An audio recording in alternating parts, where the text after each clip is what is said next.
Welcome to Timeless Discussions, Episode 1. I'm super excited about this channel. Couldn't wait to get it started. Took me a little longer than I would like, but I think you're going to find it's well worth the wait. My name is Vince. I'm the channel host. Little something about the channel, what to expect. So on this channel, we're going to have historical discussions, and I use that term historical loosely.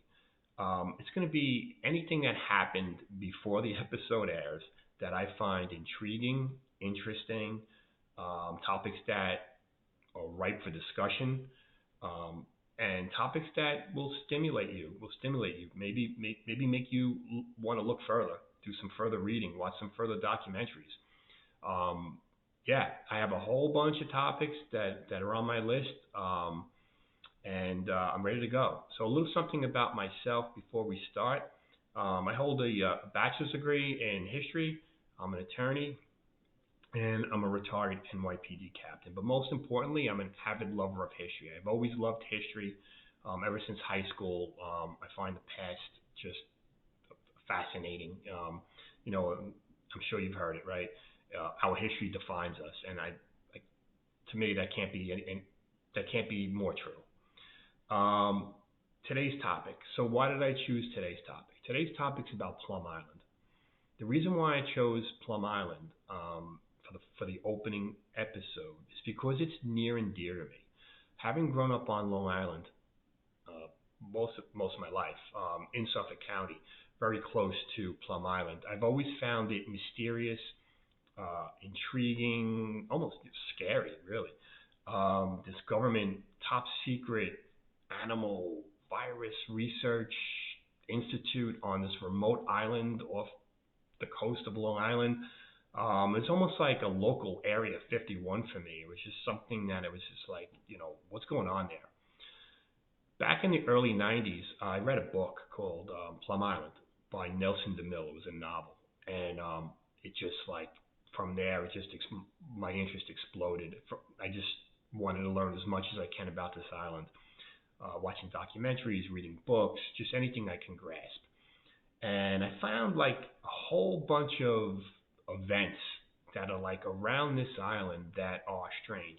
And I'm going to present those events to you. And what I want to do is I'm going to present them. And I want you in the comments to tell me, do you think these events are connected in some way? Do you think they're not connected to just a random series of events? Do you think it's nonsense? You make the call. I'm going to present the info, you make the call, and that's kind of how I want this episode to go. Okay, so let's get started, right? You can't talk about Plum Island without going back to Nazi Germany during World War II, because there is a connection. Specifically, there's a connection with a German scientist by the name of Erich Traub. And Eric was a virus expert. Specifically viruses that are transmitted amongst livestock and that are insect-borne, transmitted by bites of insects. That was his area of expertise. He also studied vaccines. So World War II starts in 1939, and it's during this time period that Eric now is working for the Nazis at the Reich Institute at Reams Island. Reams Island is an island on the Baltic Sea in Germany. And he's working here, and he's working on biological warfare, biological weaponry, using viruses as a weapon. And that's his research. Specifically, his area of expertise, by the way, is foot and mouth disease. Foot and mouth disease is a disease it's a livestock disease. And it causes fever and blisters, and it could wipe out whole herds of livestock. And it's spread through the airborne, or direct or indirect contact, very contagious. And that's what makes it so lethal, is how fast it spreads and how easily it spreads. So it's during this time, during World War II, so we're at Reams Island. Traub is conducting his research. Adolf Hitler puts a very bad individual in charge of this institute at Reams Island, and his name is Heinrich Himmler. Now, Heinrich Himmler was in charge of the death camps, the Nazi death camps. He oversaw the Nazi racial policies, the horrific racial policies. and he was in charge of the SS. So he's actually put there in charge, and he essentially becomes Traub's boss. And while he's there, he puts Traub in charge of a project where foot and mouth disease is going to be weaponized. He wants Traub to work on weaponizing the virus to be spread amongst livestock. And it's during this time period that it's rumored where this did take place. Foot and mouth disease was dispersed over the Soviet Union via aircraft, wiping out livestock. So now the war ends, and Traub is continuing his research at the Reich Institute at Reams Island, but this time now it's under Soviet supervision because this part of Germany was under Soviet control post-World War II. So this is Cold War. So the Allies, Great Britain, United States, realized, hey, maybe this isn't such a good idea that this Nazi scientist is sharing his research on biological warfare and the spread of viral diseases by insects with the Soviets. So Great Britain then evacuates Traub from Germany and brings him to the United States. And it's here in the United States that he's given amnesty for any war crimes. He's given citizenship in agreement for his employment by the U.S. government. So the U.S. government wants him to continue his research, but over here in the United States for the benefit of the United States. And this is done under a secret intelligence operation called Operation Paperclip. And under Operation Paperclip, over 1,600 Nazi scientists and engineers are given amnesty for war crimes and citizenship with the understanding that they're going to continue their work here in the United States. So Traub is working under this program, and he's working in Maryland. He's working at an institute in Maryland, conducting his research, foot and mouth disease and virus and the spread of insect-borne diseases. And we know that while he's in Maryland working at this institute, that he meets with U.S. Army biological warfare scientists on several occasions. And it's during this time period where he shares his research data as well as the operational procedures at Reams Island, what took place at Reams Island, what worked, what didn't work. And he's given this information over to these biological warfare scientists. This information is taken and it's used to establish the Animal Virus Research Center at Plum Island. And now Plum Island is born, right? Plum Island actually mirrors Reams Island. It was they talking to Traub and trying to say, what do you need, what worked? And he described an island, and that's Plum Island's picked. Plum Island is an island that's off the northeast coast of Long Island, very close to Suffolk County. It's about 3 miles long and a mile wide, and it covers about 840 acres. And it's very remote, very secluded area. And it's top secret, by the way. Can't go near it. There's signs posted. Same thing like Area 51. Lethal force and all of that. So we know that Traub had visited Plum Island on numerous occasions. Sharing information, meeting with scientists there. And in fact, in 1958, he's offered a leadership position, which he turns down. Traub winds up going to Iran. He becomes the foot and mouth virus disease expert for the UN at Tehran, Iran, and then he ultimately dies in Germany, like 1985. But what happens with Plum Island? Plum Island now continues, and it just continues its research. In fact, it's operational today, and I'm going to talk about that in a couple minutes. We know that Plum Island is Animal Virus Research Institute, period, the end. Okay? Now, here's where it gets weird. In 1958, as I just said, Traub was given the offer of a leadership position, which he turned down. In 1959, the first of a series of strange events happened near Plum Island. And this was an outbreak on Long Island for a virus called encephalitis. Now, encephalitis is an insect-borne virus. It's transmitted through the bites of mosquitoes, kind of the expertise of Traub. and it causes brain swelling. It's life-threatening. Um, Fever, muscle fatigue, real nasty. It is survivable, but to survive, most victims takes weeks to months. So this is 1959. This is right after Traub is given this leadership offer. We have this outbreak. Now, fast forward to 1975. This is going to be the most famous of all. Outbreak, or actually outbreak and discovery of Lyme disease. Lyme being spelled Lyme. Now, Lyme disease is a tick-borne disease.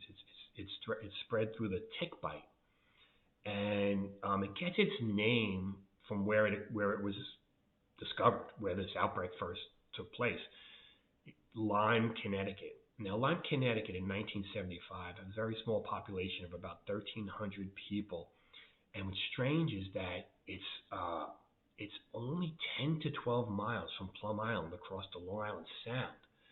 So out of everywhere in this great country, this vast country, Lyme disease shows up near Plum Island. Again, area of expertise for Traub, tick-borne, right? Insect-borne virus. Now, Lyme disease is very bad. It can cause paralysis. It can cause, fever. And then what's bad about it? Well, a lot of things are bad about it, but what's really bad about it is that the victim can recover, and then months to years later, symptoms show up again. So that's Lyme disease, 1975. Now let's fast forward to 1999. 1999, we have this outbreak on Long Island, very close to Plum Island, of West Nile virus, which is also a mosquito-borne virus. And what's strange about this West Nile outbreak, it's the first time that the West Nile virus, is identified in the Western Hemisphere. And this happens to be Suffolk County, Long Island, near Plum Island. So, coincidence? I don't know. Now it's about to get very strange. In 2008, we see we have some beachgoers on a beach not far from Plum Island. I think it was Easthampton, and they're walking along the beach, and they see this very strange animal carcass washed ashore on the beach, and it's very mutant looking. It's got leathery skin. It's got this elongated jaw. It's got these clawed appendages. It just doesn't look like anything like known to the animal species. Now the origins of this what's been dubbed the Montauk monster by the media.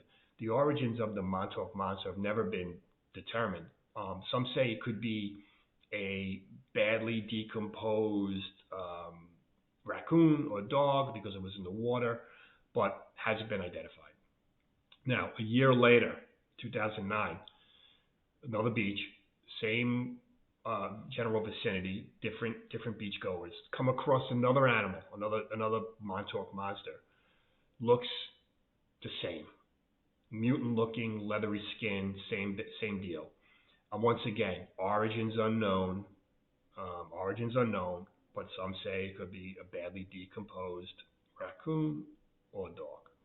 Now, is it a coincidence that these two raccoons or dogs a year apart just kind of like decomposed to the same level, same found on a beach? I mean, I don't know. Now, it's going to get super weird right now. Super weird. Okay, so let me just go back to the timeline. So 2008, first Montauk monster. 2009, second Montauk monster. 2010. Now we're going to go to the actual Plum Island coastline, right? We have a security guard doing his rounds, and he comes across a body that's washed ashore, and it's the body of an African American male. Now, the male is about 6 feet tall, and what's weird about this is that he's got these elongated fingers that are not human-like. They're not just long fingers. They're just not human-like. And he's got a series of holes, about 5 small holes that are drilled into his skull, which is indicative of some kind of invasive brain surgery or experimentation. and unknown. His identity, as far as I'm aware, his identity is unknown. So very strange. So you have '08, the first animal; '09, the second animal; 2010, the male; 2012. It's not over yet. It's not over yet. 2012, a third Montauk monster is found on a beach. Same deal, same look. Um, you know, mutant looking, leathery skin, the whole bit. Now, um, my, the Plum Island, the animal research, the media is exploding, and there's a huge interest in this place. Okay, so if people thought it was interesting before, now it's not just a local thing. It's on the map. So people realize this. Um, Not too far after, a few years later, Plum Island the animal research facility, the U.S. government decides to announce Plum Island is going to be shut down. The research center is going to be shut down, and it's going to pack up its operations, and it's going to move to a more secluded location in Manhattan, Kansas. Now, the official reason given is that the government wants to consolidate these institutes as opposed to having them spread out all across the country. Um, and they say it's going to take years for this to happen. Um, as far as I know, it hasn't been finalized, but they're in the process of moving, and they're relocating. So those are the events, right? Now, I told you at the beginning, I wanted you to tell me, do you think these things are connected? Do you think it's just like random? Do you think it's just media hype, whatever? But I want to leave you with some food for thought. And what I want to talk about is Project Shad. Now, Project Shad was it took place in 1962 under the JFK administration. And under this project, the U.S. government subjected Navy personnel, its own U.S. Navy personnel, they subjected them to chemical agents and biological agents, warfare agents, um, on U.S. Navy ships. Now, this was done without the U.S. Navy members, the sailors, without their knowledge, without their consent, and it caused sickness and death. And this happened on like 46 occasions. And the reason given was the government wanted to see what the effects of chemical agents would be, or how vulnerable Navy personnel and Navy ships would be to these chemical agents, right? So I'm telling you that, I'm giving you that food for thought, just to throw out there, like, hey, do you think that the U.S. government would ever subject its own personnel, its own civilians, its own military personnel to these chemical weapons and testing without their knowledge? Well, the answer is yes, because it did happen. Okay, so just throw that out there. So that's it. Just let me know what you think. But I do want to leave you with some suggested reading.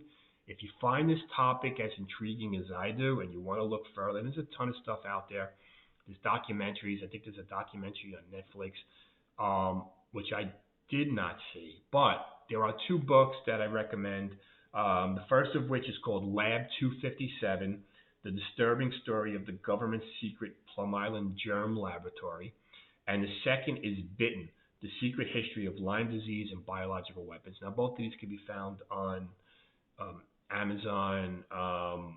I read the first one, did not start the second one. I read Lab 257, did not start Bitten yet. It's on my list. But Lab 257 is just packed with information.